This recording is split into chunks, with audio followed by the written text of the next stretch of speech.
right now, brought to you by Ford and your North Texas Ford dealers. It is the owner, the general manager of my Dallas Cowboys, Jerry Jones. Good morning, sir. Kevin, Mike, who else is there? We got Corey here, too. Corey, how are you doing, buddy? I'm doing great, Jerry. Thanks for asking, man. Okay, of course, and good to be on with you guys. Well, I know we got a lot of Cowboys stuff to get to, but we did want to ask, we might need some luck at these World Series games. Have you made out a plan yet of which World Series games you can be at? Well, I haven't at all. Of course, I'll be watching them all, either there or of course, televised. But bottom line is I'm just so excited about the opportunity to bring home a world championship to this area, and it would be what a fitting tribute to the effort that everybody has made. It's quite a great key owner, group of owners, great organization, and they deserve a championship. How well, Jerry, do you get to know the other owners in Dallas-Fort Worth, whether it's Ray Davis, whether it's Mark Cuban? I don't know, how much do you guys kind of text each other and throw around ideas or stuff? Well, I think that's really a great question, one that I really haven't focused in on. I have such respect for them and how they became owners. Mark's got a great story of how he became the principal and the owner of the Mavericks, and of course Ray is from the energy business originally, and or from the energy business, and I kind of am from the energy business as well, long before the Cowboys. But bottom line is, I don't communicate daily or weekly or monthly on that kind of basis, but we obviously, our paths cross all the time. We have one common interest, though, and that is the fans of the Metroplex, and I really believe we are in the number one sports interested fan base there is anywhere, and so that's exciting. It's exciting that the rest of the country is going to get to see what these Rangers are all about as well. All right, Jerry, so I'm going to put you on the mound to throw out the first pitch for the World Series. My question, though, is are you doing it in your suit and boots, and B, are you doing it from the mound, or are you doing it right in front of the mound? Boy, I'd have to have all the possible help you can get. Now, I played a lot of baseball in my day. Loved it, as you've heard me say before. I've loved it more than I love playing football. I never really could say that love or love maybe, but not look forward to going out and hitting some grounders or playing catch was part of what you did in football. But anyway, I loved it. Loved to play it all the way through Little League, all the way through American Legion. Had a great time of it in American Legion, traveling all over the state of Arkansas at the time. And so it was a great sport. I'd have to I don't know if this old arm could make that pitcher's mound throw or not. There are a lot of people that happens to, though. So now we're all pumped about the return of the Cowboys this weekend. A little surprised to see Tyron Smith pop up on the injury report yesterday with the stinger. Do you have any idea? I know those can be tricky, how he's looking and potentially his status for Sunday. Yeah, I think I'm optimistic, period.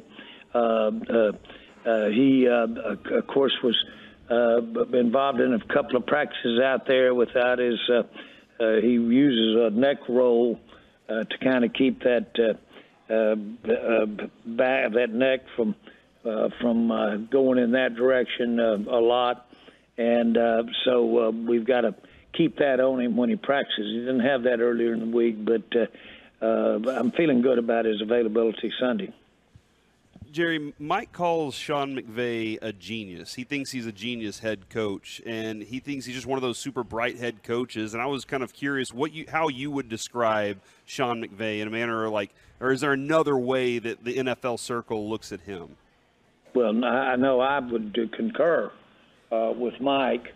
And the other thing I like about Sean is the way he relates with just relates. But I was going in the direction of how he relates to the players and his coaching staff. He's a great communicator and has just an overabundance of positiveness about him. But make no mistake about it, he understands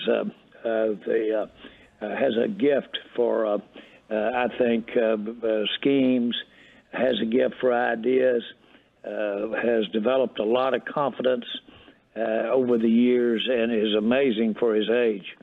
The age thing is noteworthy in that you've got to look at the experience, and when you look at what he's packed into a short period of time in his life, it's impressive. He's a top coach. You know, I was listening to McCarthy this morning when he was on with Sean and RJ and Bobby, and he was talking about the process of communication with you and Steven and Will and how all that works. And it kind of started me wondering about the dynamics between you and Mike. And what's the difference between, or maybe the thing that you know you can trust the most when it comes to Mike McCarthy? Oh, I would say he's got a vast depth of knowledge of pro football. He has really paid his dues. He has experienced just about everything. He has been very analytical regarding his mistakes, which we all make them by the bushels.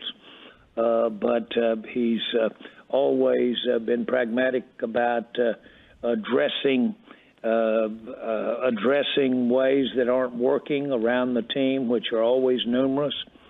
But more important, the players believe in him, and I believe in him. And he's got a great background and got a great life's background. He has all of those things, and he's a Super Bowl winner. And so they're rare. And so I think he really brings the complete package to the table. Does he have all the answers? Of course not. You can't have all the answers. And nobody's got them all. And when you've won a Super Bowl, you're in rarefied air. One of the things that you mentioned was Mike McCarthy will address things that aren't working. One of the things that isn't working right now is the running game, only 3.9 yards per carry for the team. Do you think this is more of an offensive line issue, running back issue, or is it naturally just a combination of both? Well, I think they play a part, but I think you've got to you've got to go over and give the passing game some of the responsibility. You've got to get them off of you, to just use a generic illustration, but you've got to back them off. And so you've got to be able to threaten them in the passing game. In addition to that, you've got to have flexibility in there. We really thought we could run inside against the Chargers, and we didn't. And so we adjusted. And, of course, Dak did a great job for us with his legs out there. That was probably some adjustment there, and to be tried about it. But the bottom line is I think that you, as a team, you need to be prepared to adjust for what the other team puts up there. And the ones that do it well in this league seem to be really thriving. That mobile quarterback has added a dimension that might not have been as prevalent 10 years ago. And so that's a good way to make adjustments between plays almost as the game goes along. I would say adjusting and being able to be flexible as to what you had planned on your game plan would be the best thing you could do to help your run. So, Jerry, I have two of my former teammates who are scouting for the Phillies and Diamondbacks, and they were talking about their advanced scouting and how they were going to present their reports if they made the World Series about the Texas Rangers on Thursday before the series started. I was wondering, from a football perspective, your advanced scouts, how far out are your advanced scouts watching other teams? And I know you're playing LA and your concentration is LA, but I'm assuming you had people that have been scouting Philadelphia. When do they present to your coaching staff, and how does that work from a football perspective? Well, don't make more of that than it is, but don't. But let me talk out of both sides of my mouth. Don't make any less of it. But it's important to understand what has tendencies and what has been working for the other team. But let me just generalize with you. 90% of your effort, 90% of your from 99% of our players and coaches out there need to be spent on what we do, how we execute.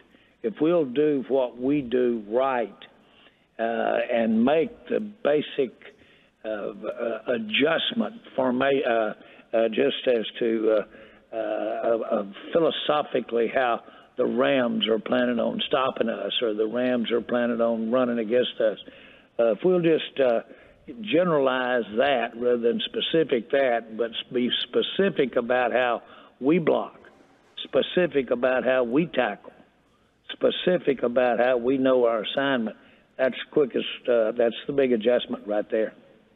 You know, earlier in the week, Jerry, Mike McCarthy was saying that Jaylen Tolbert has progressed tremendously, and I was just kind of curious if you're wanting or anticipating seeing more opportunities, or if it's just tough to crack in right now. No, I think we've got there's a term called get them going, and it seems as when you get any receiver the ball, get him going early in the game, get him a couple of receptions, it seems to be contagious as to what he does in the next quarter, So to a degree, we need to get Tolbert going. We need to get some catches under his belt early. Same thing can be said, frankly, about the others. So the ball's got to move around. That's a challenge, but you don't just move it around just to make sure you get everybody going. You move it around on a basis of where they aren't, the opposition. So anyway, I know all this is pretty elementary, but it's pretty true. I think we're have improved, doing a much better job of routes, how we're running our routes, doing a much better job of being on the page with Dak. I think all of this will start showing up in really every phase of our offense, whether it be at midfield into the red zone, which we've got pretty good stats, but we want to make it show up as we get in that red zone and get some touchdowns. In addition to the game itself, Sunday we're getting the Demarcus Ware Ring of Honor induction. I was just hoping maybe you could tell us a story about him or what this induction means to you, anything you like. Well, I think I've got the story early, very early in his career regarding when we drafted him, how we got him. We've had a lot of fun telling that story, but we had quite a controversy, and we made it. Our personalities made it that way, but we kind of got to the point of where we had a little debate of whether to take Spears with the first of our 2 first-round picks, or whether to take Demarcus. And so I decided to go with Demarcus. Bill Parcells was our coach. We kind of had a dramatic time of it there, if you will, before the pick all morning long. And so Bill sat down beside me, wouldn't say a word, and didn't look. And I told him to turn the pick in for Ware, and he wrote up a contract in a legal pad that basically said if the player, he didn't mention the name, didn't have average 10 sacks a year, he would use my plane for 5 trips a year. He would get that. That would be his compensation for having picked Ware. That'd be nice. And with his significant other. And so I replied back. He handed it over to me without even looking in my eye. I wrote back on the bottom of it, I so agree. But should player make an average of over 10 sacks a year, the plane will go as planned, but Bill won't be on it. It'll just be his significant other. And, of course, we've all gotten a kick out of that for 100 years, and it's one of Demarcus's favorite stories as well. The last thing that I was just kind of curious about, I know you've been uber supportive of the Rangers in their World Series run. I was curious, is there any level of, I don't know what the word is, envy or jealousy that comes along with they're in the World Series? The Mavericks were just recently in the Western Conference Finals. Same for the Stars last year, and then they were in the Stanley Cup Final before that. Is there any of that goes along with we're still waiting for the Cowboys to get to that spot again? Yeah, every human frailty feeling that goes with being a human being. You can imagine how much that I would want the Cowboys to advance deep into the playoffs and deep into possibly getting in and winning the Super Bowl. Every feeling you can imagine, I feel. If it's a human shortcoming, mark me down for about 3 of them. So I feel all of those. On the other hand, I can't tell you how much I admire, how proud I am for our sports fan base, how much I recognize what people paid the price to get that team at the place it is today. That far overshadows any feeling I've got of, well, it doesn't feel good for the Cowboys not to be out there. Plus, believe it or not, and I know you believe it in me, there's tomorrow. And there's this, as a matter of fact, there's this year. So I'm, if you will, I'm buoyed. I'm really inspired by their success into thinking that we can have that kind of success with the Cowboys as well. In the meantime, I'm so proud for our sports fans in this area. Man, appreciate the time. Yeah, appreciate the time very much. We're looking forward to Sunday's game, looking forward to Demarcus Ware as well, and we can't wait to talk with you next week, sir. You bet, guys. Good talking to you.